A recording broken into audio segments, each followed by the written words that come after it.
한번 쳐주시고요. 동물 세계에서도 희생적인 자식 사랑이 있나요? 당연하죠. 동물 엄마들을 얼마나 대단해요. 자식 보호하느라고 그냥 끔찍하죠. 그건 뭐 인간만 그런 건 절대로 아니죠. 다짜고짜 이거 뭐 나중에 편집하면서 앞뒤를 바꾸셔도 될 텐데 흥미로운 연구 결과가 있는데요. 과연 저 자식 사랑이 이른바 모성애가 본능이냐 하는 거를 연구하는 과정에서 양을 가지고 실험을 한 게 있어요. 제왕절개로 새끼를 낳게 했더니 엄마가 자기 새끼를 못 알아봐요. 배가 아파서 낳은 새끼는 태어나자마자 엄마 양이 막 핥아주고 이제 새끼 그거 하는데 수술로 배를 갈라서 이렇게 꺼내놨는데 자기 새끼인지를 모르는 거예요. 이게 결국은 뭐냐 하면 그 낳는 과정에서 옥시토신 그 호르몬이 관략근을 조절하고 뭐 이런 거에 다 관여하잖아요. 그 호르몬이 분만 과정에 개입하면서 그 호르몬이 또 두뇌의 되먹임 과정을 통해서 두뇌에 영향을 미치고 그렇게 고생해서 낳은 내 새끼, 이게 애틋한 내 새끼인 거예요. 아무 고생 없이 꺼내놓은 저 새끼를 못 알아보는 신기한 실험 결과가 있어요. 자, 그러면 우리 인간은 제왕절개해서 많이들 낳는데 그러면 모르나? 우리 인간은 두뇌로 인지 능력이 워낙 발달한 동물이다 보니까 지금 이 과정을 내가 거쳤고 이 아이가 물론 저 제왕절개 수술을 통해서 낳았지만 내 아이다 그러면 받으면 그대로 우리는 그때부터 모성애를 느끼는 거지만 이런 일이 있잖아요. 병원에서 바뀌는 경우가 있잖아요. 간호사들이 실수로 애 둘을 잘못 가져다 주는 케이스가 뭐 가끔 벌어지는 일이잖아요. 남의 애인데도 나는 그 애에게 엄청난 사랑을 느끼고 모성애가 발휘되는 거잖아요. 그러니까 이게 묘한 거예요. 제왕절개 수술을 함으로 해서 옥시토신 호르몬의 영향이 없는 과정이더라도 우리 인간 엄마는 인지적으로 그동안 내 배에 있었던 내 아이가 이 아이구나. 이게 가능한 거죠. 양은 그게 안 되더라고요. 그러니까 이건 역설적으로 얘기하면 본능적인 반응이라는 거죠. 그런데 우리 인간은 그 본능을 인지 능력이 또 뛰어넘는 일도 하는 거죠. 이 아이가 내 아이구나라고 인식을 하면서 그때부터 그야말로 옥시토신의 영향을 받지 않았어도 모성애가 그대로 발휘될 수 있는 참 신기한 동물이 사실은 인간이에요. 비슷한 맥락에서 부모님 사랑은 내리사랑이라고들 하잖아요. 왜 그런 건가요? 근데 내리사랑이긴 한데 모든 부모가 다 지극정성으로 자기 아이를 돌보는 거 아니잖아요. 저는 사실 이제 열대에서 많은 동물들을 이렇게 관찰하고 그리고 뭐 심지어는 다큐멘터리 제가 직접 가보지 못한 곳에 거는 다큐멘터리로도 보고 이러면서 그 인간의 모성애가 좀 별나다는 결론에 도달했어요. 저는 어떤 실험까지 해봤냐면 제가 코스타리카 정글에서 딱정벌레가 새끼를 보호하는 딱정벌레를 발견한 적이 있는데요. 그게 어쩌다가 그 딱정벌레 악과에서는 한 종도 새끼를 보호하는 종이 없는 악과라서 새로운 발견이다. 그래서 논문이 금방 이제 채택이 됐는데 그 연구를 하면서 개미들이 나타나가지고 또 자꾸 그 엄마를 괴롭히더라고요. 그런데 그 엄마가 어느 순간에 제가 관찰하고 있는 동안에 너무 여러 마리의 개미가 들러붙으니까 포기하고 도망가 버리더라고요. 그 어떤 식으로 보호하냐 하면 애벌레들 몇 마리를 배에다가 깔고 이파리를 발로 이렇게 잡아요. 그러니까 이파리하고 내 몸하고 사이에다가 새끼들을 이렇게 품고 안 놓는 거죠. 근데 개미들이 너무 많이 덤벼들어갖고 그러니까 포기하고 도망을 가더라고요. 그 얘기는 뭐예요? 일단 내가 살아야 되겠다는 얘기잖아요. 다큐멘터리에서 이런 거 보신 분 많으실 거예요. 저게 저 장면인가 하면서 본 게 아니더라도 사자나 하이에나가 영양 새끼를 잡았는데 처음에는 그 엄마가 막 필사적으로 덤비잖아요. 막 하고 그러다가 어떨 때 보면 그 엄마가 그냥 툭툭 털고 가요. 그러니까 그 새끼를 포기하는 거죠.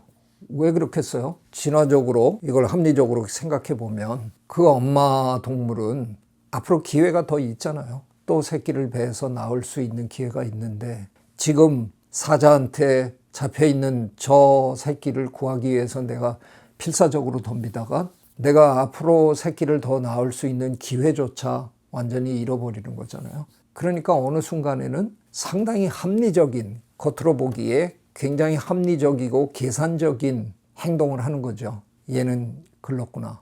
포기하자. 그래야 내가 앞으로 더 태어날 가능성이 있는 아이를 기를 수 있는 거구나. 그 영양 엄마도 그랬고 제가 관찰한 딱정벌레 엄마도 그 결정을 내린 거죠. 어쨌든 내가 살아야 내가 또 저 알을 낳을 수 있겠구나 하는 결정을 내린 거죠. 근데 이런 점에서 보면 제가 보기에는 인간 엄마들이 제일 계산이 안 되시는 분들이죠. 자식이 여럿 있는데 힘들어하는 어느 자식 하나, 그 자식 구하겠다고 멀쩡한 다른 자식들 다 힘든 거 그거 뭐 그냥 눈에 안 보이시잖아요. 니네는 알아서 하여간 살아남아라 그러고 그 지금 위험에 처해 있는 그 자식에 그냥 올인 해가지고 집안이 막 다 풍비박산나고 그런 결정을 내리시는 부모들이 우리 사회에는 굉장히 많잖아요.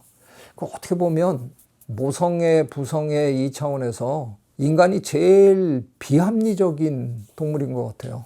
고속도로 나가시면 보시죠. 1994년에 미국에서 돌아왔는데 그때 돌아와서 고속도로 처음 달리면서 본 플랜카드가 지금도 붙어 있습니다. 어떤 아빠가 우리 딸 찾아주세요 하는 저 TV에도 한번 소개가 됐던 분인데 그 수십 년을 그럼 지금 그 딸은 나이도 퍽 많을 텐데 중학생 때 사진을 거기다 걸어놓고 우리 누구누구를 찾아주세요. 그 아빠는 당신의 삶을 아마도 뭐 정상적인 삶을 살고 계시는 거 아닐 거 아니에요. 당신의 삶을 그 중학생 딸을 잃어버렸을 때는 그분도 아마 비교적 젊은 나이였을 텐데 그때부터 지금까지 완전히 삶 같지 않은 삶을 그냥 사시는 거잖아요. 다른 동물들이 객관적으로 이렇게 보면 참 어리석다고 그럴 것 같은 우리 인간 부모들은 그런 결정까지 내리는 거 보면 이게 모성애, 부성애 가릴 것 없이 호모사피엔스는 참 독특한 것 같아요. 제일 극성스러운 부모가 아닐까. 그 중에서도 대한민국 부모들이 제일 극성스러운 거 아니에요? 제가 아는 제 친구들, 서양 친구들 부모님들은 대면 하세요. 그 친구들이 뭐 힘들어해도 야, 니네는 니네 삶을 살고 우리는 우리 삶을 살아야지. 우리는 저 자식 가족이 부부가 너무 힘들어하는 것 같으면 우리는 막 은행에서 빚을 내서라도 그것도 도와주고 싶어갖고 막 하는데 별로 안 그러시는 것 같아요. 그러니까 우리가 참 별나죠. 아니 왜 그 자식이 결혼하는데 아파트를 왜 사줘야 돼요? 그냥 지네가 어디서 비를 피하고 살면서 어떻게 해서 지네가 마련해서 사는 거지. 근데 최근 대한민국의 몇십 년 동안에는 대한민국의 제대로 된 부모면 자식 집을 마련해 줘야 되는 뭐 이런 강박관념에 시달리잖아요.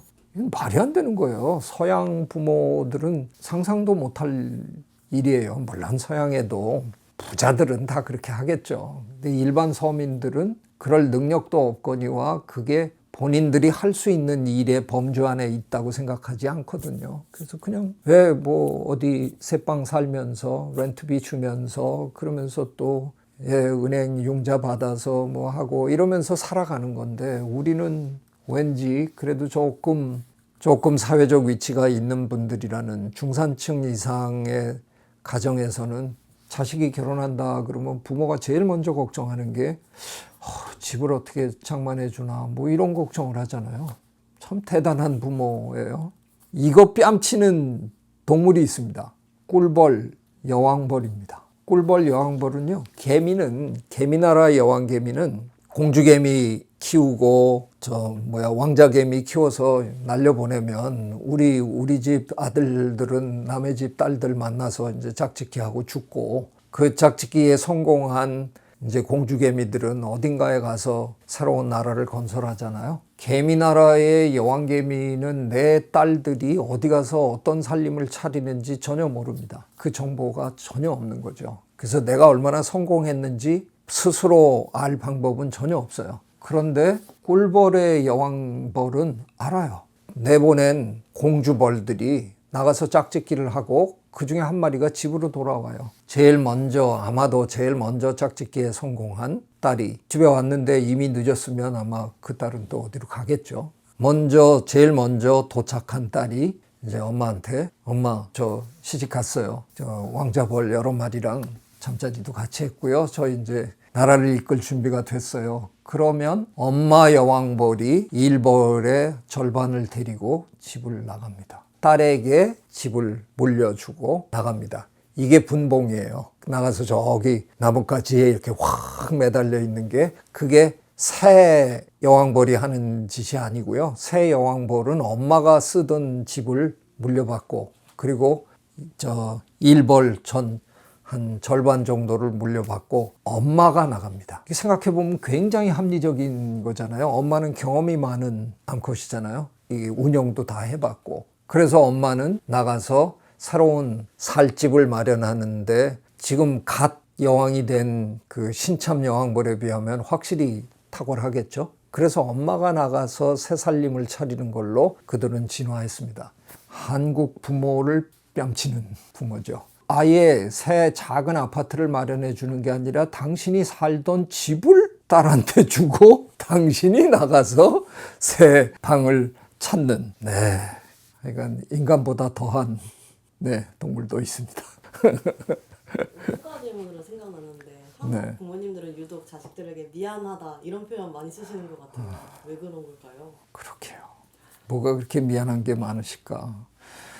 이게 더 잘해주고 싶은 그 기준에 못 미치는 당신을 미안하다라고 포장하시는 것 같은데 뭐 많은 경우에 제대로 된 자식이라면 그럴 때 엄마가 아빠가 저한테 미안한 게 뭐 있습니까? 뭐 저는 너무 잘 컸습니다. 뭐 이렇게 얘기하겠지만 부모 입장에서는 늘 그런 감정을 우리가 갖고 있잖아요. 더 잘해주고 싶고 더 뭘 해주고 싶고.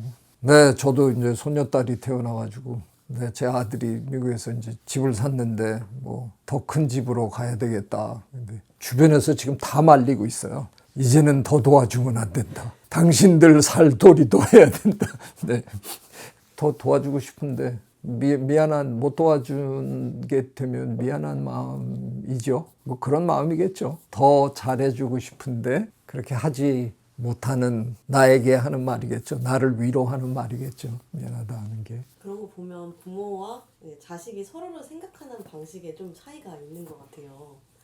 근본적인 이유가 있을까요? 그러니까요. 내리사랑은 가능한데 치사랑은 불가능한 거 아니냐. 맞는 말씀입니다. 제가 보기에 효도는 전혀 진화적이지 않습니다. 효도는 사실상 어떤 기준으로 이렇게 계산해 봐도 사실은 손해보는 일밖에는 안 되죠. 다만 인간처럼 길게 사는 동물에서 먼저 태어난 자식이 부모를 도와주면서 자기 동생들이 훌륭하게 잘 태어날 수 있게 도움을 줄 수 있다. 그거는 유전적인 자기와 동생이 유전적으로 가까우니까 유전자의 관점에서 도움이 되는 행동이 되는 거죠. 그런데 사실은 따지고 보면 우리가 얘기하는 효는 거의 그 수준이 아니잖아요. 그거는 자랄 때 부모님 말씀 잘 들어라 거의 그 수준이고 나중에 출가를 해서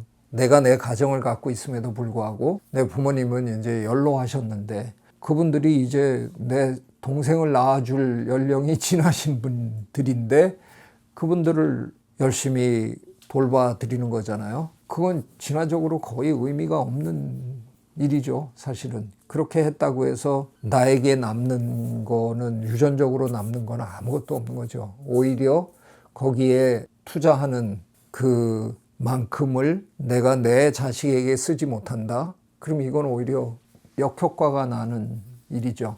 사실은 효는 설명하기 힘든, 진화생물학적으로는 설명하기 힘든 행동이에요. 그럼에도 불구하고 왜 우리는 그럴까? 이게 참 어떤 의미에서는 궁금한 행동이에요. 이런 면은 이제 저희들 중에 그런 논문을 쓴 사람은 있는데, 우리가 왜 예전에 우리나라 조선이나 고려시대 때 보면 연료비, 뭐 효자문 뭐 이런 거 많잖아요. 그런 걸 이렇게 만들어서 전시하고 이러는 이유는 이 집안은 조상을 잘 돌보는 집안이다. 그 얘기는 그 집안과 혼인하고 싶어 하게끔 만들어주는데 굉장히 도움이 되는 거죠. 그러면 이쪽 집안에서 생각할 때 혼례 얘기가 왔다 갔다 하는데, 저 집안엔 뭐 대대로 저 연료비 뭐 이런 게 다 돼 있는 집안이다. 그럼 아이고, 저 집안에서 며느리를 봐오면 이 다음에 우리가 호강하겠네. 이런 계산이 가능해지는 거니까. 그런 면으로 사회적으로 명망을, 사회적인 좋은 평판을 얻는 면에서는 분명히 효과가 있겠죠. 이건 사회적 동물에서는 어느 정도 간접적인 그 진화적 효과가 있을 수 있는데, 직접적인 그런 유전적 효과를 생각한다 그러면 사실 효는 설명하기 참 힘든 행동이에요. 근데 우리는 문화적으로 굉장히 중요한 모름지기 인간으로서 반드시 그래야만 한다는 수준으로 굉장히 중요한 행동으로 우리는 이해하고 있고 실제로 하고 있잖아요. 근데 그거를 다 벗겨내고 이렇게 생각해 보면 참 대단한 거예요. 실제로 그렇게 하고 있는 많은 분들. 근데 부모님 지금 공양하고 있는 분들에게 제가 이런 식으로 망발을 하면 정말 이해 못하는 거죠. 그분들이 지금 나 진짜 하기 싫은데 그러면서 하는 거 아니잖아요. 진심으로 지금 보살펴드리고 그러고 있는 건데, 물론 힘들죠. 힘들어서 때로는 내가 왜 이러고 있나 그런 갈등이 없는 건 아니지만, 지금 부모를 공양하고 있는 분들이 나한테 남는 것도 없는데 말이야, 내가 지금 이걸 왜 하고 있어, 그런 생각을 하면서 하고 있는 분은 거의 없는 거잖아요. 더 잘하지 못해서 자기를 막 책망하면서 이렇게 열심히 하고 있는데, 근데 정말 진화생물학적으로 이렇게 한번 분석해 보면 결코 이게 진화하기 쉽지 않은 행동. 자, 그럼 우리 영장류 내에서 한번 비교를 쭉 해보자고요. 우리만큼 이렇게 부모를 보살피는 영장류는 없어요. 물론 뭐 침팬지나 보노보 사회에서도 나이가 제법 많이 든 저 암컷 침팬지들이 있죠. 그 암컷 침팬지에게 뭐 먹을 걸 매일매일 장만해서 이렇게 갖다 드리고 뭐 이러는 걸 하냐? 그건 아니죠. 그냥 같이 있을 수 있는 정도, 조금은 안전한 게, 뭐 누가 와서 해코지 하면 말려주고 뭐 이런 정도지, 정말 따뜻한 밥을 새로 마련해서 제일 먼저 할머니에게 갖다 드리고 뭐 이런 문화라는 건 다른 영장류에게는 없는 행동이죠. 이게 참 인간만이 하고 있는, 호모사피엔스만이 하고 있는 아주 독특한 행동. 이게 과연 문화적으로 거의 억지로 만들어낸 그런 행동일까? 그럴 가능성도 결코 배제할 수는 없잖아요. 왜냐하면 우리는 이 많은 문화권에서 조상 숭배라는 게 아주 중요한 이슈 중에 하나잖아요. 특히 유교 문화에서는 아주 그거를 굉장히 열심히 강조했잖아요.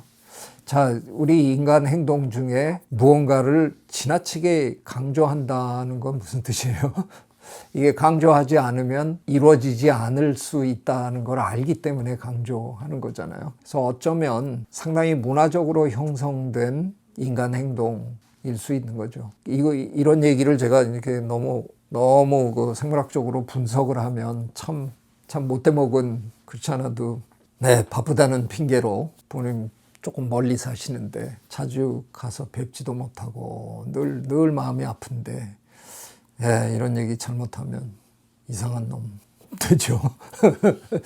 다행히 저는 아들 사형제의 맞인데요.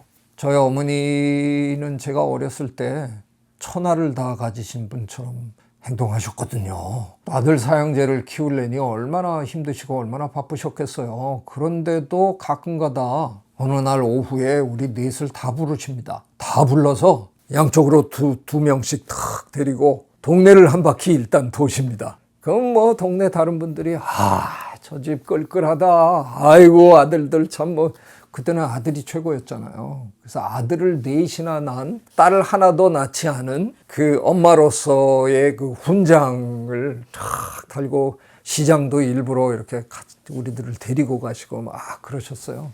당신이 살아오신 당대의 이 세상이 어떻게 이렇게 완전히 위아래가 뒤바뀔 수 있나요? 지금은 천하에 안 된 분이시잖아요. 딸이 없으니 뭐 같이 속 깊은 얘기를 할 수 있는 친구도 아무도 없는 거고 딸하고 엄마는 그걸 하는 거잖아요.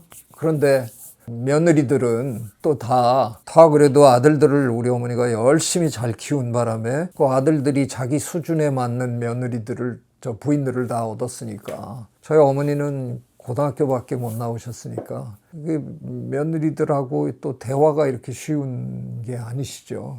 지금 보면 제일 외로운 분이세요.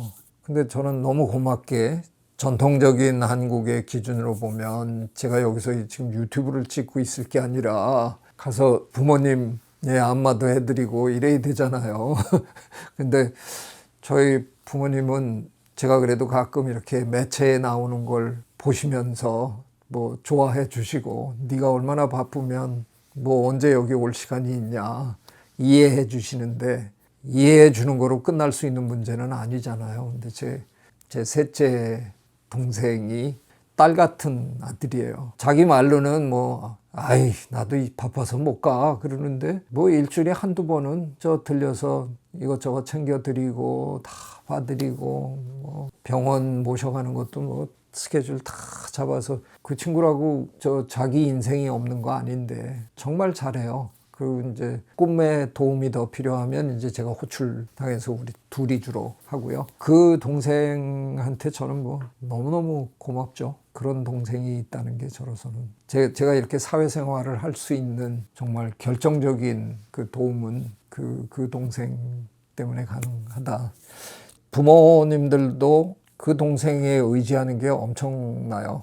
저희 어머니가 병원에 입원을 이제 한 일주일 이렇게 있을 때 의사 선생님은 제가 섭외를 했어요. 그러니까 그 의사 선생님은 저하고 얘기를 이제 하는 거예요. 저랑 잘 아는 사람이니까 어머니 이거 해서 이렇게 해야 되겠는데 그러니까 어머니 그렇게 하시죠. 근데 우리 어머니는 답을 안 하시는 거예요. 그래서 어머니 어떻게 할까요? 그랬더니 우리 어머니 자꾸 두리번 하세요.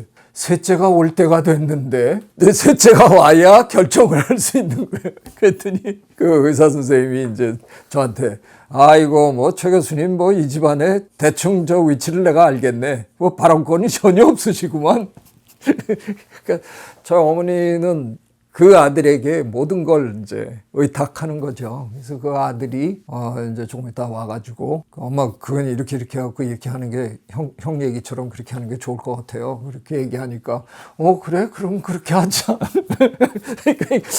저는 완전히 얻어온 자식 같더라고요. 그럴 때 보니까 그 동생한테 뭐 정말 고맙죠. 그 동생이 하는 걸 이렇게 옆에서 제가 객관적으로 이렇게 관찰해 봐도 자기 삶도 무척 바쁜데 하는 일도 많고 그런데 어떻게 저렇게 불평 없이 저렇게 잘할까? 만약에 그 동생이 정말 제가 얘기하는 것처럼 진화적으로 계산을 하면서 한다 그러면 절대로 할 수 없는 행동이죠. 그런데 하는 걸 보면 이게 문화적으로 어떻게 됐던 생물학적으로 뭐가 있던 하여간 우리 호모사피엔스의 이 행동이라는 건 참 독특한 거임에 틀림없습니다. 그런 거 보면은 꼭 나중에서야 우리가 뭐 후회하고 뭐 불효자는 웁니다 이런 막 노래 제목도 있잖아요. 왜 자식들은 꼭 나중 돼서야 이제 깨닫는 걸까요? 그러니까 아까 제가 얘기한 대로 부모의 자식 사랑은 이건 본능이거든요. 그러니까 내가 저 번식에 투자를 했는데 이걸 잃을 수 있다라는 건 이건 뭐 굉장한 거잖아요. 그러니까 부모의 입장에서는 자식을 보호한다는 거는 당신의 삶의 의미인 건데 자식의 입장에서는 뭐 똑같은 이런 계산이 안 떨어지니까 자식은 자기가 또 자식을 낳아서 길러야 되고 뭐 이렇게 살다가 미처 뭐 그 얘기가 뭐 언젠가 제가 꼭 겪을 일처럼 지금 이제 뭐 거의 느끼고 있는데, 저는 자주, 이게 사실은 부모 입장에서 제일 그한 건 다 큰 자식이지만 그 자식을 자주 볼 수 있기를 제일 바라시는 거 아니에요. 뭐 부모님들이 뭐 현금 좋아한다고 다들 그러시기는 해도 뭐 부모님들이 그 돈 쓰러 다니시는 그 맛에 사시는 거 아니잖아요. 그러니까 평생을 내가 키워서 이제 사회에 내보낸 내 자식이지만 한 번 더 본다고 뭐 그렇게 대단한 게 있을까 싶은데 그냥 봐도 또 보고 싶은 게 그냥 자식이잖아요. 근데 이게 자주 못 찾아뵙는다는 것처럼 큰 불효가 없는 것 같아요.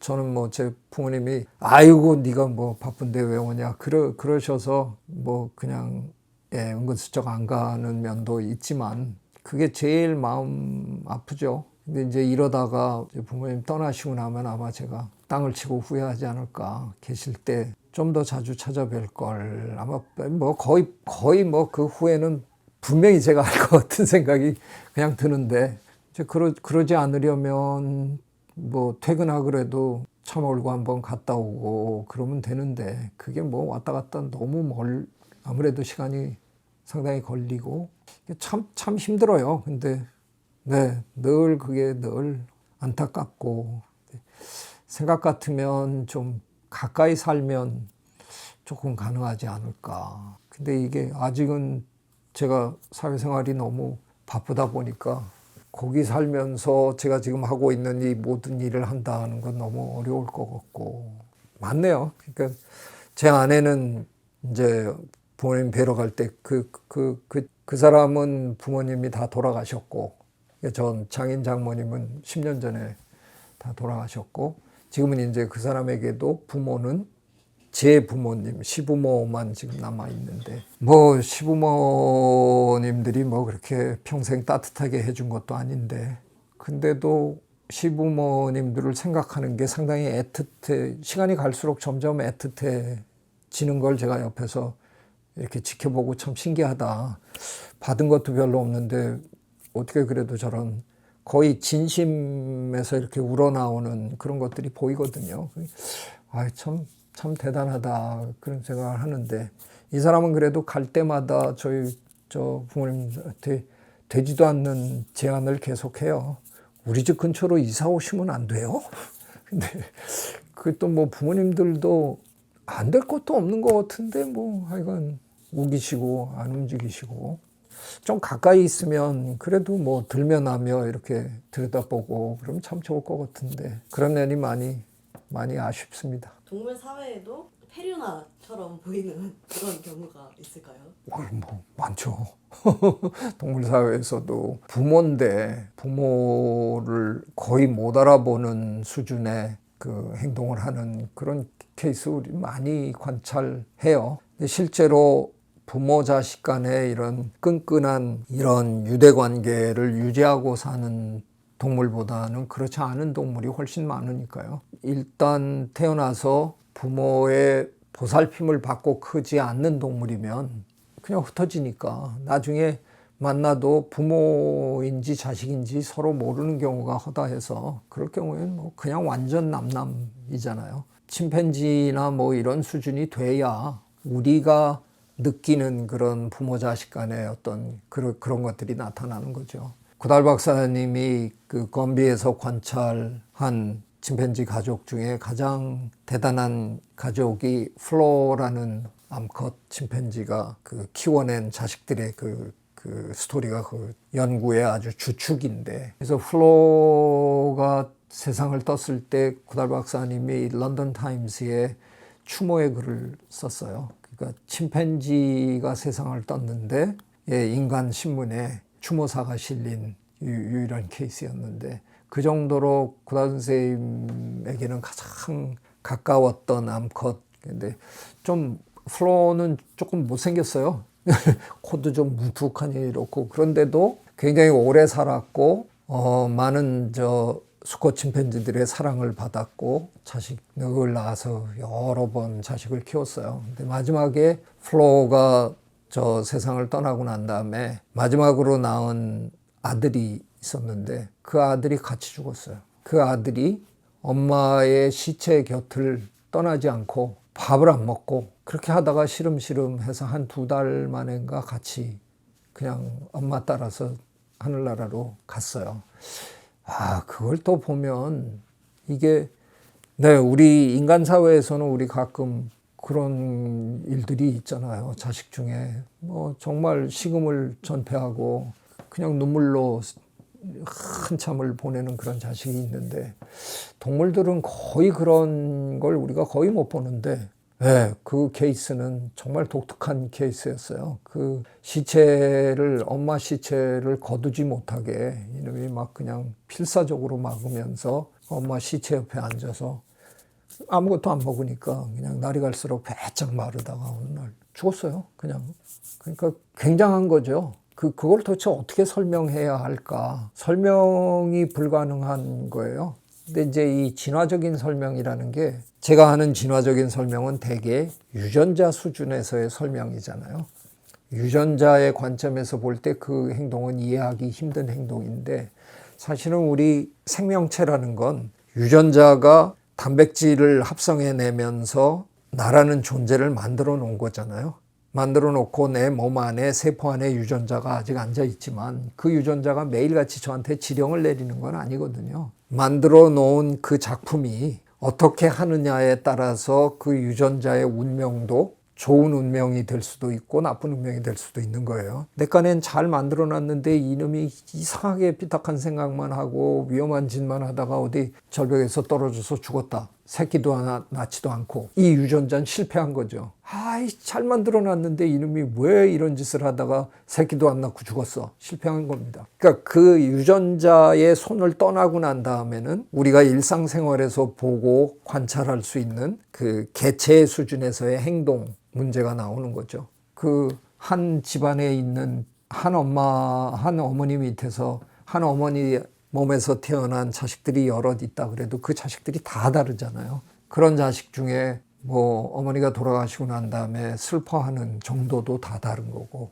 그 중에 어떤 뭐 예를 들면 막내딸이라든가 큰딸이라든가는 특별히 그냥 너무너무 힘들어하고 그런 또 자식이 있는가 하면 뭐 툴툴 털고 그냥 금방 또 잊고 자기 생활하는 자식도 있는 거고요. 근데 그거는 이미 그 유전자가 만들어낸 어떤 개체의 생리적인 개체의 행동 수준에서 벌어질 수 있는 여러 다양한 가능성 중에 하나들이니까요.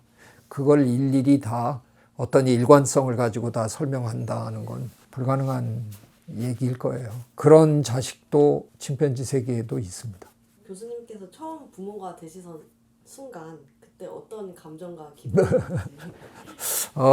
그날 뭐 생생하게 기억이 나죠. 보스턴의 그 하버드 대학 병원에서 이제 태어났는데 뭐 너무너무 힘들었고 그 과정이. 근데 뭐 저야 이제 태어났는데 경황이 하나도 없더라고요. 이게 뭐가 저 태어난 건지 뭔지 뭐 그 힘들어하는 아내 걱정도 들죠. 뭐 별의별 게 다 드는데 이제 어느 정도 그 잠도 재워놓고 뭐 이러니까 이제 그때야 약간 이제 나도 내 분신이 하나 태어났구나. 그래서 그 유리창에 가서 거기 아이들 이렇게 쭉 뉘어놓은데 그 편말이 이제 제 아들 이름이 적혀 거기를 이렇게 들여다보고 야 저게 내 아들이네 이제 이러고 보는 거죠.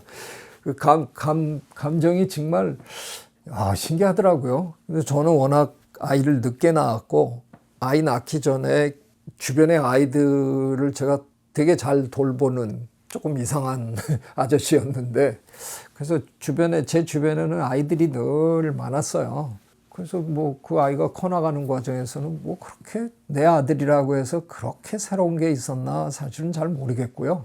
키우는 과정 자체가 너무 우리 둘한테는 너무 힘든 과정이었기 때문에 우리가 해야 할 일도 많고 조금 늦게 아이가 태어났고 주변에 우리한테 도움을 줄 수 있는 사람이라고는 한 사람도 없었고 한국에서 태어났으면 뭐 온갖 집안에서 다 도울 텐데 그런 것도 없고 다들 자기 살기 바쁜 이런 상황에서 그냥 온전히 우리 둘이 얘를 키워내야 되니까 너무 긴장하고 살았던 것 같아요.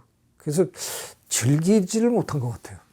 그냥 뭐 얘가 잘못되면 어떡하나 그냥 뭐 그러고 키웠는데, 네, 그 아들이 이제 지 딸을 낳았단 말이죠. 얼마 전에.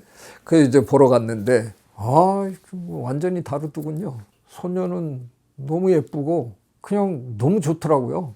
그 우리는 또 즐길 여유가 돼 있잖아요. 지금 이제 우리는 뭐 할아버지 할머니니까, 예, 우리가 지금 뭐 우리가 낳은 아이도 아니고, 그러니까 그냥 편하고 그냥 마냥 좋고 막 이러더라고요. 예, 많은 사람들이 다 동의하잖아요. 자식보다 손녀가 더 귀엽다. 그거 왜 그럴까요? 네, 손주는 책임이 없으니까.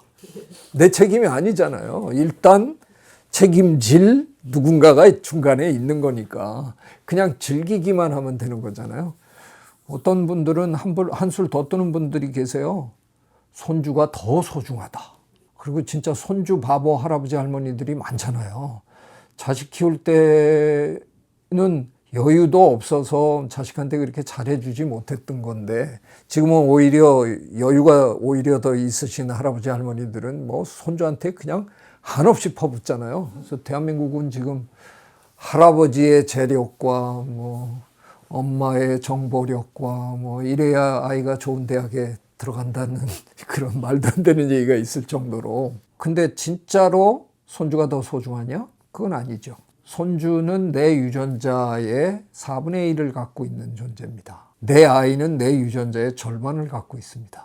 그래서 진짜로 절대로 그런 일 없어야 되지만, 손주와 내 아이와 사이에서 하나를 선택해야 된다. 그럼 내 아이를 선택할 수밖에 없는 거예요. 그럼에도 불구하고 많은 할머니, 할아버지들이 손주가 더 소중하다, 손주가 더 이쁘다 하는 건, 예, 자기 책임이 아니기 때문에 그냥 귀여운 겁니다. 더 소중할 수는 없습니다. 그런데 심정적으로는 더 예쁘고 더 소중하고 더 대단하죠. 그거는 당신들의 지금 상황이 변했기 때문에 그런 거지, 절대로. 그 한때 미국에서 흥미로운 다큐멘터리가 있었는데요. 빌 모어라는 그 케네디 대통령의 보좌관을 하던 사람이에요. 근데 나중에 이제 언론인 출신이었고, 그 백악관에서 나와서도 이제 언론인으로 좋은 다큐멘터리도 만들고 대담 프로그램도 하고 그런 양반인데, 흑인 사회의 그 고질적인 문제점 이런 거를 이제 다큐멘터리로 만들었어요. 지금은 좀 많이 달라졌지만 그 뭐 60년대, 70년대, 뭐 80년대 초 이런 때만 해도 뉴욕에 저런 저 변두리 쪽 같은데 이렇게 간다 그러면 미국에는 그냥 길에서 문 열고 집으로 들어가는 그런 집들이 많잖아요. 근데 층계가 이렇게 있어요. 그 층계에 여성 3대가 젖을 빨리고 있는 사진을 좀 지금도 기억합니다. 빌 모어가 가서 이제 마이크를 들이대는 거예요. 할머니도 아이를 낳았어요. 엄마도 아이를 낳았고 10대 손녀도 아이를 낳았어요. 자, 10대 손녀는 저 할머니에게 먼저 빌 모어가 물어요. 아이의 아빠가 저 누구신가요? 할머니는 딴 데 쳐다보세요. 뭐 그 얘기를 지금 왜 내가 할 필요가 뭐 있냐. 네. 엄마는 물어보니까 감옥에 가 있다. 대개 흑인 아빠들은 거의 다 감옥 가 있던 시절이었거든요. 이제 감옥 갔어요. 딸은 이렇게 되니까 딸은 저기 농구장에서 지금 농구하고 있는 누구다고 이제 얘기를 해요. 그래서 빌 모어가 그 농구장에 가서 그 녀석을 찾아가지고, 야, 네 아이가 지금 여기서 크고 있는데 알았냐? 오, 몰랐다. 그 친구들이랑 하이파이브하고 막 난리 났어요. 친구들이 행가려 쳐주고. 그 프로그램이 끝나기 전에 빌 모어가 그 녀석의 아이를 넷을 동네에서 찾아냅니다. 걔는 모르고 살고 있는데 그 여자아이들은 다 그 아이의 아이를 키우고 있는 거예요. 할머니는 얘기 안 해주는 거고, 할머니는 뭐 할머니는 남편이 없는 사람인데 하여간 누구랑 어떻게 해서 아이를 낳았는지 모르고 흑인 사회의 진면목을 보여주느라고 이제 한 건데, 자, 그 상황에서 이런 질문을 한번 해보자고요. 할머니한테 손녀딸이 지금 너무 아직 어려서 젖이 잘 안 나온다는데 그 어떻게 해요? 할머니가 좀 먹여주시면 안 되냐고. 근데 만일 할머니가 당신이 안고 있는 당신 딸에게 줄 젖도 없는데 손녀가 낳은 딸에게 젖을 물릴까요? 안 물립니다. 그런 상황에선 절대로 안 물립니다.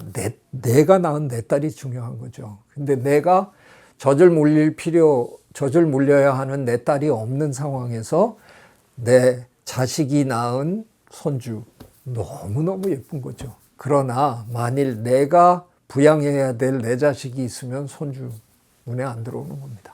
그래서 저는 그런 말씀하시는 분들 생물학적으로는 말도 안 되는 얘기 하시는 겁니다. 제가 그러고 있죠. 인간이 부모가 된다는 게 성장과 진화의 측면에서 어떤 의미가 있을까요? 글쎄요, 어떤 의미가 있을까요? 이 얘기 잘못하면 저 이제 많은 분들한테 돌 맞을 텐데, 저 미국에서 공부하면서 이렇게 같이 지냈던 모셨던 과외 교수님들 또는 동료들 중에 결혼은 했는데 아이를 안 낳고 사시는 분들, 그때도 제법 있었어요. 그분들은 어떻게 한결같이 철이 없더라고요. 제가 한국에 있는 분들 얘기 안 했으니까 너무 화내지 마십시오. 제가 미국에서 제가 사귀었던 분들 보면 아이를 기르지 않은 분들은 그냥 한마디로 제가 표현하면 철이 없어요. 세상 사는 거에 여전히 자기중심적인 사고를 해서 그런지 주변에 이런 여러 가지 이런 상황을 제대로 이렇게 둘러볼 줄을 좀 모르시는 것 같고요. 그런 남들이 어떤 상황에 있는지에 대한 이런 그 공감대 형성 차원에서 조금 부족하세요. 되게 보면. 그래서 어떤 의미에서는 이게 자식을 키운다는 거는 사실은 생물로서 너무나 당연히 하는 일이잖아요. 그걸 우리가 나는 결혼했으니까 아이를 낳아야지 이러는 게 아니라 거의 우리는 본능적으로 그 아이를 낳게 되는 건데, 그게 이제 대한민국 사회에서는 지금 고리가 지금 막 끊어져 버린 거 아니에요. 근데 그 생물이라면 모름지기 그 상황만 괜찮으면 누구나 거의 새끼를 낳아서 기르고 하는 일들을 하게 되는 거죠. 근데 그런 오랜 전통 속에서 우리가 살아왔기 때문에 제가 보기에는 우리 사회의 많은 면에서 여러 가지 기준이나 뭐 이런 것들이 자식을 키우면서 사는 가정에 맞춰진 기준들이 많은 것 같아요. 그러다 보니까 자식이 없는 사람들의 발언이나 행동이 때로 이렇게 정말 어떻게 나이는 먹었는데 어떻게 저런 생각을 하지? 저렇게 얘기를 하지? 그런 경우가 저도 제법 여러 번 관찰했는데, 근데 그거는 입장을 바꿔놓고 생각하면 사회 기준이 이상한 걸 수도 있는 거죠. 우리 사회는 오랫동안 그 아이들이 있는 상황에 그 상황에서의 여러 가지 윤리 기준이라든가 가치관이라든가 이런 걸 다 만들어 놓은 건데, 지금은 아이를 기르지 않는 사람들이 굉장히 많은 이제 시대가 되어버렸잖아요. 그런 상황에서도 여전히 우리의 관점은 그 옛날 기준을 그냥 갖고 있을 텐데, 그게 과연 옳은 판단일까 하는 거는 한번 좀 생각해야 된다고 저는 생각해요. 왜냐하면 주변에 이제 집에서도 그 명절 때나 이렇게 모여보면, 물론 대부분은 아직 그래도 자식을 기르는 사람들이 많지만, 자식을 결혼도 안 했거나 나이도 제법 있는데 안 했거나 결혼을 했어도 자식을 낳지 않거나 이런 가족이 분명히 있단 말이에요. 근데 이게 대화가, 그 사람들은 너무 불편할 수밖에 없는 대화가 계속 진행이 되는 거죠. 저야 뭐 평생 하는 짓이 이렇게 관찰하는 짓을 잘하니까 그런 상황에서도 저는 약간 제 3자처럼 이렇게 벽에 기대고 앉아갖고 이렇게 관찰해 보면 표정이 영 애매한 표정들이 이렇게 나와요. 그래서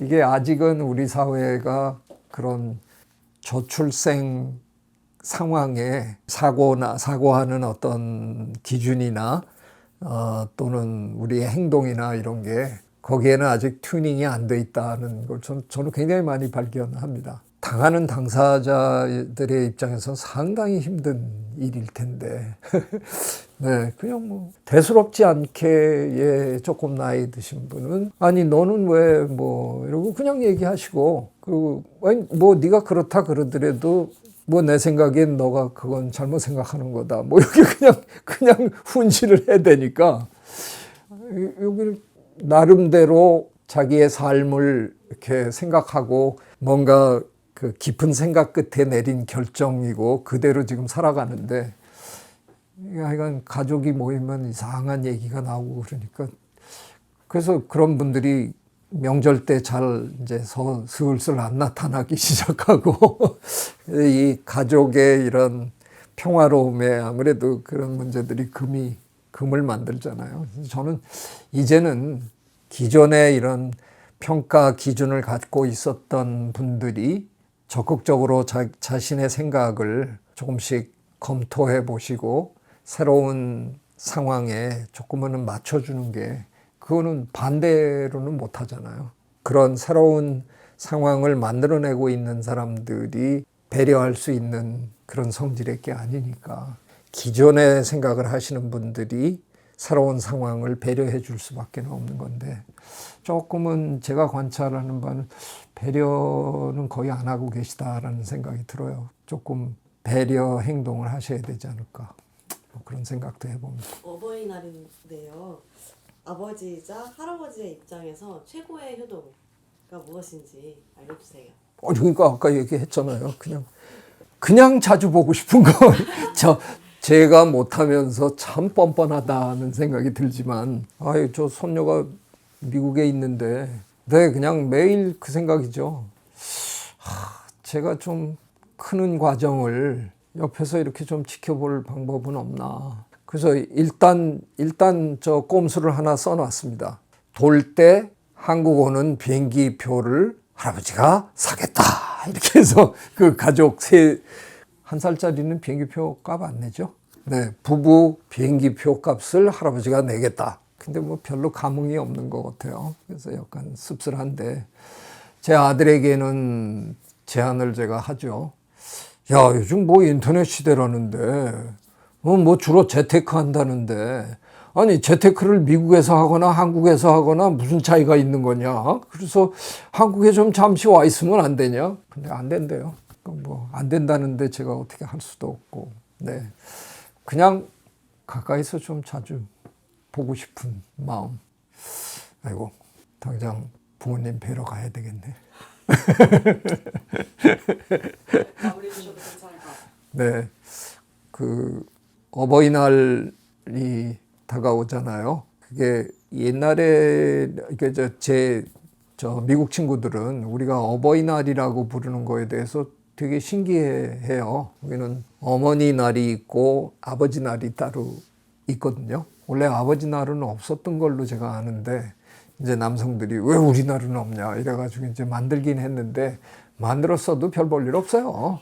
예, 어머니 날은 예, 성황리의 일들이 진행이 되고 물론 뭐 저 아버지 날도 잘하는 가족도 있죠. 보나마나 잘하는 가족은 왜 잘하는가? 아빠가 잘하니까 받는 거겠죠.